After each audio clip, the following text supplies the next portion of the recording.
Hey guys, welcome back to जामा नहीं यार चैनल। सो आज कंटिन्यू करते हैं गोदान भाग 14। होरी की इसल सारी की सारी डाउन की भेंट हो चुकी थी। वैशाख तो कक्सी तरह कटा, मगर जेठ लगते लगते घर में अनाज का एक दाना न रहा। पाउच पाउच पेट खाने वाले और घर में अनाज नदारद, दोनों जन न नमले। एक जन न तो नमलना ही चान है, भरपेट न नमले, आधा पेट तो नमले। ननराहार कोई के कदन रह सकता है, उधार ले तो ककस से।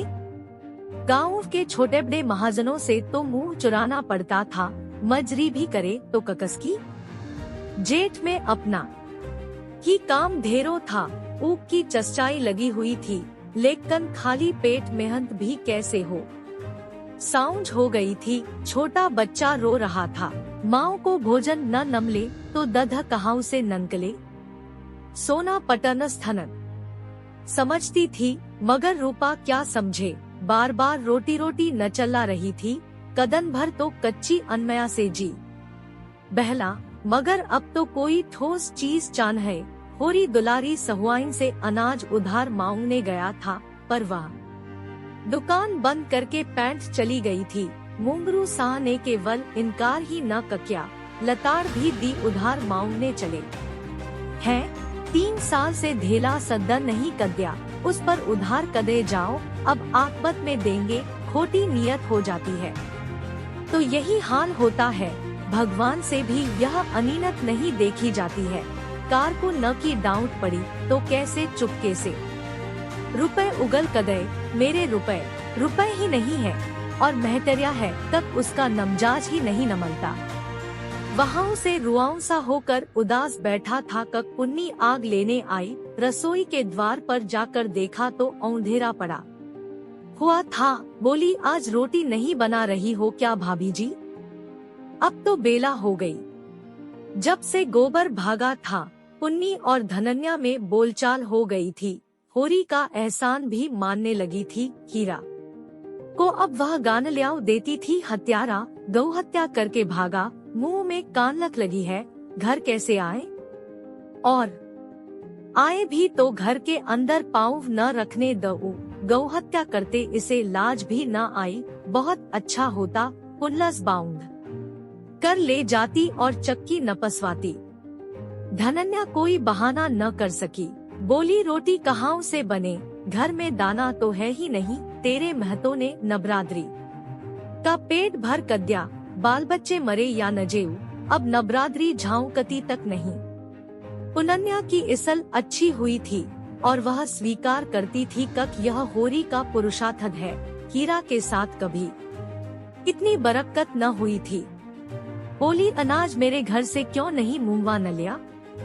वह भी तो महरू ही की कमाई है। कक्सी और की सुख के कदन आए तो लड़ लेना, दुख तो साथ रोने ही से कटता है।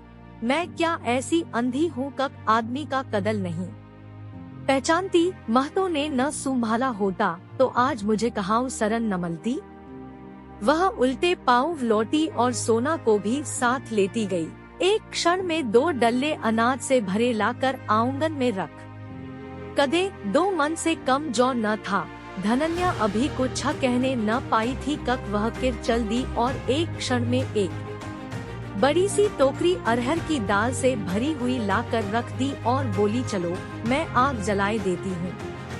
धनन्या ने देखा तो जौ के ऊपर एक छोटी सी डनलिया में 4 पाउंड सेर आटा भी था। आज जीवन में पहली बार वह परास्त हुई। आंखों में प्रेम और कृतज्ञता के मोती भरकर बोली, सबका सब उठा लाई कब घर में कुछ छोड़ा, कहीं भागा जाना था। आंगन में बच्चा खटोले पर पड़ा रो रहा था। पुनन्या उसे गोद में लेकर दुलारती हुई बोली, तुम्हारी दया से अभी बहुत है भाभी जी। 15 मन तो जौ हुआ है और 10 मन गेहूं, 5 मन मटर हुआ। तुमसे क्या नचपाना है, दोनों घरों का काम चल जाएगा। 2-3 महीने में किर मकई हो जाएगी, आगे भगवान मानलक है। झुनन्या ने आकर आंचल से छोटी सास के चरण छुए। पुनन्या ने असीस कद्या। सोना आग जलाने चली। रूपा ने पानी के नले कलसा उठाया, रुकी हुई गाड़ी चल ननकली। जल में अवरोध के कारण जो चक्कर था ये न था, शोर था, गनत की तीव्रता थी। वह अवरोध के हट जाने से शांत मधुर ध्वनन के साथ सम धीमी एकर्स धार में बहने लगा। पुनन्या बोली, महतो को डाउर देने की ऐसी जल्दी क्या पड़ी थी? धनन्या ने कहा, नराद्री में सुरखरू कैसे होते? भाभी, बुरा न मानो तो एक बात कहूँ? कह, बुरा क्यों मानूंगी? न कहूंगी, कहीं तुम नबगड़ने न लगो। कहती हूँ, कुछ न बोलूंगी। कह तो तुम्हें झुनन्या को घर में रखना न चाहे था, तब क्या करती? वह डब मरती थी, मेरे घर में रख देती, तब तो कोई कुछ न कहता। यह तो आज कहती है, उस कदन भेज देती तो झाड़ लेकर दौड़ती। इतने खर्च में तो गोबर का ब्याह हो जाता। होनहार को कौन टाल सकता है पगली? अभी इतने ही से गला नहीं छटा। भोला अब अपनी गाय के दाम मांग रहा है, तब तो गाय दी थी, कब मेरी सगाई कहीं ठीक कर दो। अब कहता है, मुझे सगाई नहीं करनी, मेरे रुपए दे दो। उसके दोनों बेटे लाठी नले गिरते हैं। हमारे कौन बैठा है जो उससे लड़े? इस सत्यानाशी गाय ने आकर घर चौपट कर दिया। कुछ और बातें करके पुनन्या आग लेकर चली गई। पूरी सब कुछ देख रहा था। भीतर आकर बोला, पुनन्या, कदल की साई है। हीरा भी तो कदल का साई था। धनन्या ने अनाज तो रख न लिया था, पर मन में लज्जत और अपमानित हो रही थी। यह कदनों का ये रह कक आज उसे यह नीचा देखना पड़ा। तकसी का औसान नहीं मानती, यही तुझमें बुराई है। औसान क्यों मानूं? मेरा आदमी उसकी नगरस्ती के पीछे जान नहीं दे रहा है। किर मैंने दान थोड़े ही न लिया है, उसका एक एक दाना भर दूंगी। मगर पुनन्या अपने नजठानी के मनोभाव समझकर भी होरी का एहसान चुकाती जाती थी। जब अनाज चुक जाता मंदोमन दे जाती, मगर जब चौमासा आ गया और वर्षाद न हुई तो समस्या अत्यंत जटिल हो गई। सावन का महीना आ गया था और बगुले उठ रहे थे। कुओं का पानी भी सखा गया था और ऊख ताप से जली जा रही थी। नदी से थोड़ा थोड़ा पानी नमलता था, मगर उसके पीछे आए कदन लाठियां ननकलती थी।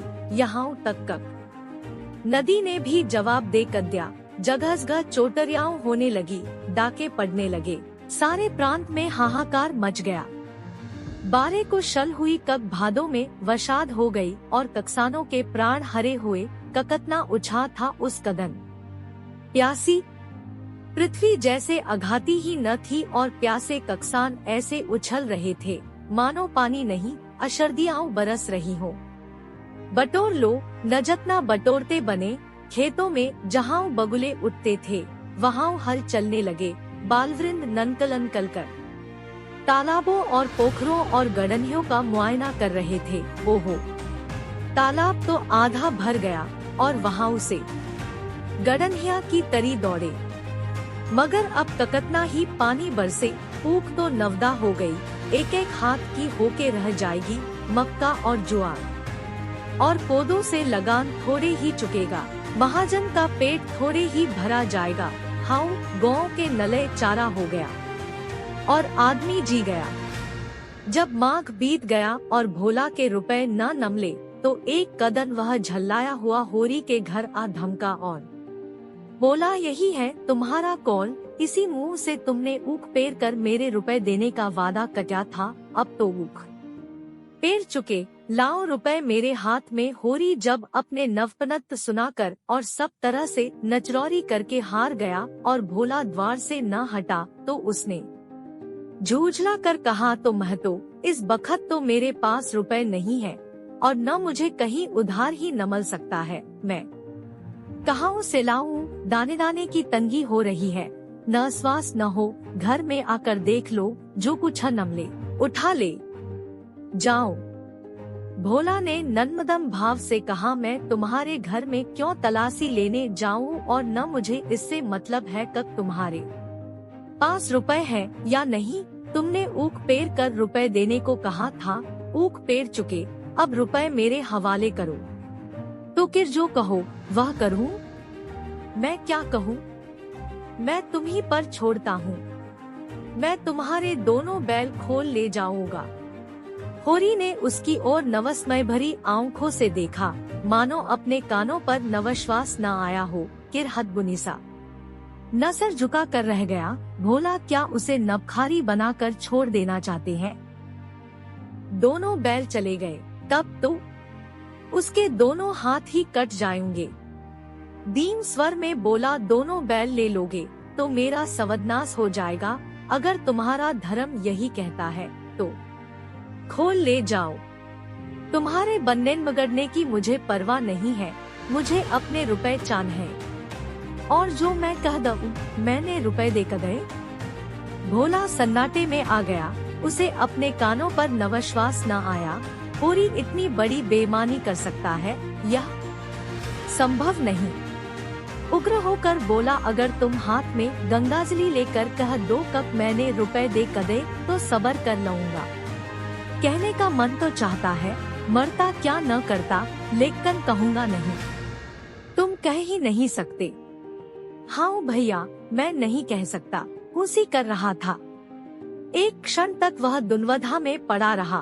फिर बोला, तुम मुझसे इतना बैर क्यों पाल रहे हो भोला भाई?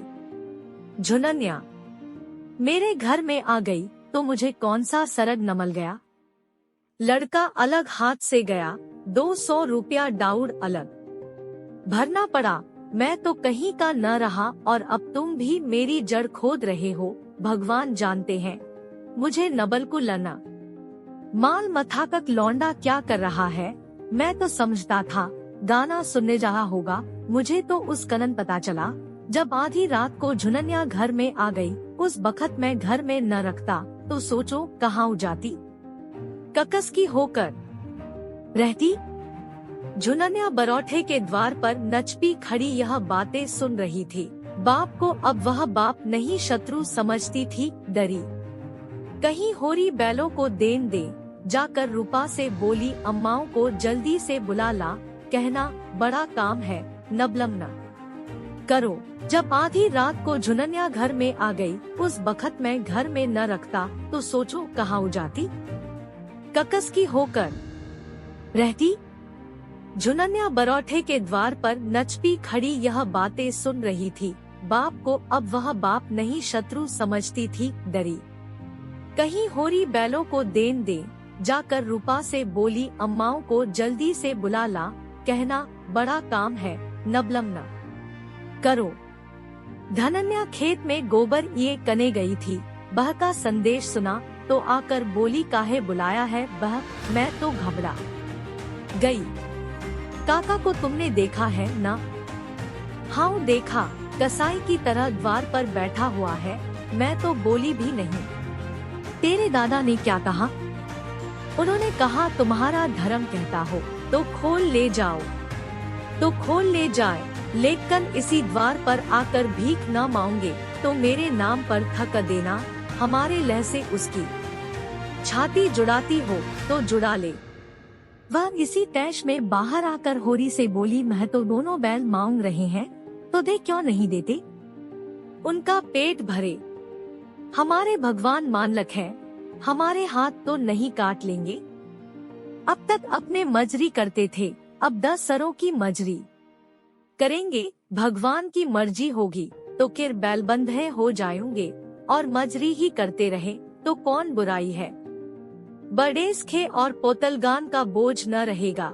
मैं न जानती थी यह हमारे बैरी है। नहीं गाय लेकर अपने नसर पर नवपनत क्यों लेती? उस ननगोड़ी का पौरा नजस कदन से आया, घर तहसनहस हो गया।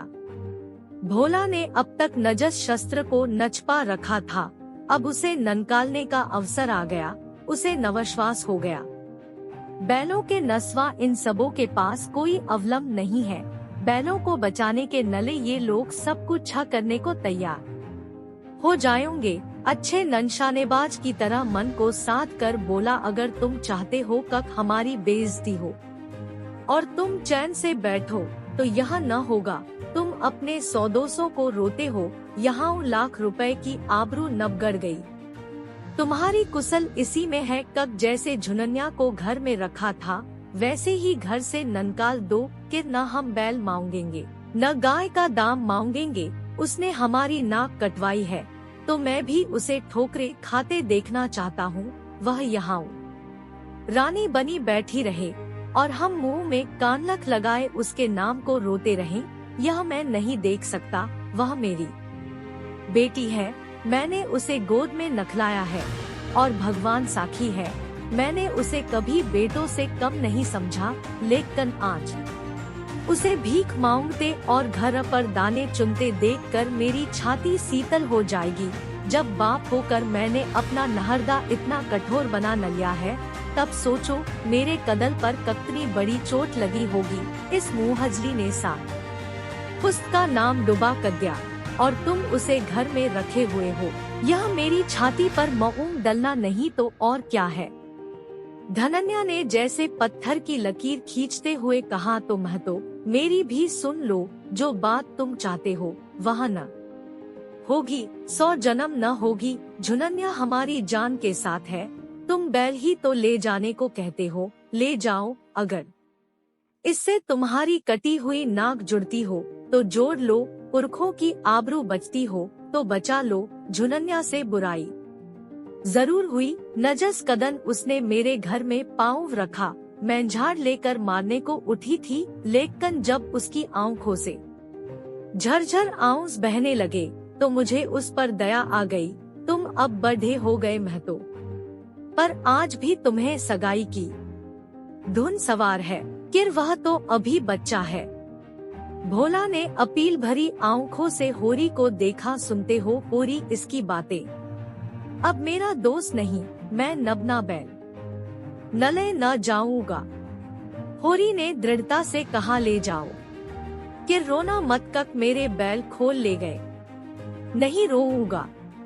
भोला बैलों की पगनियां खोल ही रहा था कब झुनन्या चकनत्योंदार साड़ी पहने बच्चे को गोद में नले बाहर ननकल आई और कन नपत स्वर में बोली, काका लो मैं इस घर से ननकल जाती हूँ और जैसी तुम्हारी मनोकामना है उसी तरह भीख मांग कर अपना और अपने बच्चे का पेट पालूंगी, और जब भीख भी न नमलेगी तो कहीं डबा मरूंगी। भोला नखनस्या कर बोला, दरहो मेरे सामने से, भगवान न करे मुझे किर तेरा मुंह देखना पड़े। कुलनछनी कुलकलंकनी कहीं की, अब तेरे नले डब मरना ही उनचत है। झुनन्या ने उसकी ओर ताका भी नहीं, उसमें वह क्रोध था जो अपने को खा जाना चाहता है, नज्स में चहसा नहीं। आत्मसंपदन है, धरती इस विमुह खोलकर उसे नंदल लेती तो वह ककतना धन्य मानती। उसने आगे कदम उठाया, लेकिन वह 2 कदम भी न गई थी कब धनन्या ने दौड़कर उसे पकड़ न लिया और चहसाबरे ये से बोली, कहाऊ जाती है बह, चल घर में, यह तेरा घर है, हमारे जीते भी और हमारे मरने के पीछे भी। दब मरे वह नच से अपने संतान से बैर हो, इस भले आदमी को मुंह से ऐसी बात कहते लाज नहीं आती।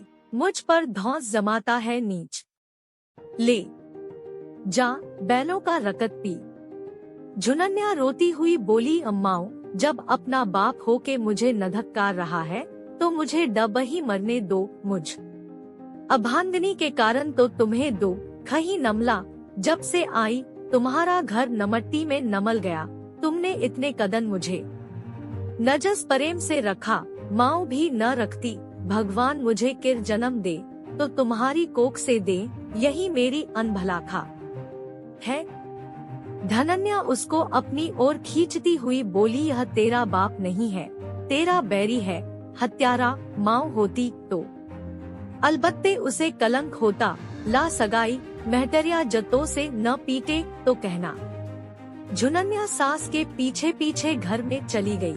उधर भोला ने जाकर दोनों बैलों को खूंटों से खोला और हाँकता हुआ घर चला, जैसे कक्सी नेवते में जाकर पटरियों के बदले जते पड़े हो। अब करो खेती और बजाओ बंसी, मेरा अपमान करना चाहते हैं सब न जाने कब का बैर ननकाल रहे हैं। नहीं, ऐसी लड़की को कौन भला आदमी अपने घर में रखेगा। सबके सब बेशरम हो गए हैं। लौंडे का कहीं ब्याह न होता था इसी से, और इस राउंड झुनन्या की कट्ठाई देखो कक आकर मेरे सामने खड़ी हो गई। 10 सरी लड़की होती तो मुंह न कत खाती, आंखों का पानी मर गया है। सबके सब दुष्ट और मर्रख भी हैं, समझते हैं झुनन्या अब हमारी हो गई। यह नहीं समझते जो अपने बाप के घर न रही, वह कक्सी के घर नहीं रहेगी। समय खराब है, नहीं बीच बाजार में इस चुड़ैल धनन्या के झोंटे पकड़कर घसीटता मुझे ककतनी गानल्याओं देती थी। फिर उसने दोनों बैलों को देखा, ककतने तैयार है, अच्छी जोड़ी है, जहाँ चाहूँ 100 रुपए में बेच सकता हूँ, मेरे 80 रुपए खरे हो जाएंगे। अभी वह गांव के बाहर भी न ननकला था कक पीछे से दातादीन, पटेश्वरी, शोभा और 10-20 आदमी और दौड़े आते कदखाई कदय। भोला का लह सदद हो गया। अब योजदारी हुई, बैल भी नछन जाएंगे, मार भी पड़ेगी। वह रुक गया कमर कसकर, मरना ही है तो लड़कर मरेगा। दातादीन ने समीप आकर कहा, यह तुमने क्या अंथत का क्या भोला है। उसके बैल खोल लाए। वह कुछ बोला नहीं, इसी से शेर हो गए। सब लोग अपने अपने काम में लगे थे, कक्सी को खबर भी न हुई। होरी ने जरा सा इशारा कर कद्या होता तो तुम्हारा एक एक बाल नुच जाता। भला चाहते हो तो ले चलो बैल, जरा भी भलमनसी नहीं है तुम में। पटेश्वरी बोले, यह उसके सीधेपन का इल है। तुम्हारे रुपए उस पर आते हैं तो जाकर दीवानी में दावा करो, नटगरी कराओ। बैल खोल लाने का तुम्हें क्या अनख्यार है। अभी योजदारी में दावा कर दे तो बूंदे बूंदे किरो। भोला ने दब कर कहा, तो लाला साहब हम कुछ जबरदस्ती थोड़े ही खोल लाए। होरी ने खुद कदे। पटेश्वरी ने भोला से कहा, तुम बैलों को लौटा दो। भोला कक्सान अपने बैल खुशी से देगा, कक इन्हें हल में जोतेगा। भोला बैलों के सामने खड़ा हो गया। हमारे रुपए करलवा दो, हमें बैलों को लेकर क्या करना है। हम बैल नले जाते हैं, अपने रुपए के नले दावा करो, और नहीं तो मार कर नगरा कदे जाओगे। रुपए कदे थे, नगद तुमने। एक को लनच्छनी गाय बेचारे के नसर मड दी, और अब उसके बैल खोले नले जाते हो। भोला बैलों के सामने से न हटा, खड़ा रहा गुमसुम दृढ़, मानो मर कर ही हटेगा। पटवारी से दलील करके वह कैसे पेश पाता। दातादीन ने एक कदम आगे बढ़ाकर अपने झुकी कमर को सीधा करके ललकारा, तुम सब खड़े ताकते क्या हो, मार के भगा दो इसको, हमारे गांव से बैल खोल ले जाएगा। बंशी बनलष्ट युवक था, उसने भोला को जोर से धक्का कर दिया। भोला संभल न सका, नगर पड़ा, उठना चाहता था। कक बंशी ने किर एक घ ऊंसा कर दिया। होरी दौड़ता हुआ आ रहा था। भोला ने उसकी ओर 10 कदम बढ़कर पछा ईमान से कहना, होरी महतो, मैंने बैल जबरदस्ती खोल न लए। दातादीन ने इसका भावार्थ क्या यह कहते हैं, कक होरी ने अपने खुशी से बैल मुझे दे कदे, हमी को उल्ल बनाते हैं। होरी ने सकुचाते हुए कहा, यह मुझसे कहने लगे या तो झुनन्या को घर से ननकाल दो, या मेरे रुपए दो, नहीं तो मैं बैल खोल ले जाऊंगा। मैंने कहा, मैं बह को तो न ननकालूंगा, न मेरे पास रुपए हैं। अगर तुम्हारा धर्म कहे तो बैल खोल लो, बस। मैंने इनके धर्म पर छोड़ कर दिया और इन्होंने बैल खोल न ले। पटेश्वरी ने मुंह लटका कर कहा, जब तुमने धर्म पर छोड़ कर दिया तब काहे की जबरदस्ती। उसके धर्म ने कहा, नले जाता है, जाओ भैया, बैल तुम्हारे हैं। दातादीन ने समथदन का क्या हाउ, जब धर्म की बात आ गई तो कोई क्या कहे। सबके सब होरी को नतरस्कार की आंखों से देखते परास्त होकर लौट पड़े, और नवजी भोला शान से गद्दन उठाए बैलों को ले चला। सो देखने के लिए धन्यवाद। See you in next video. Bye.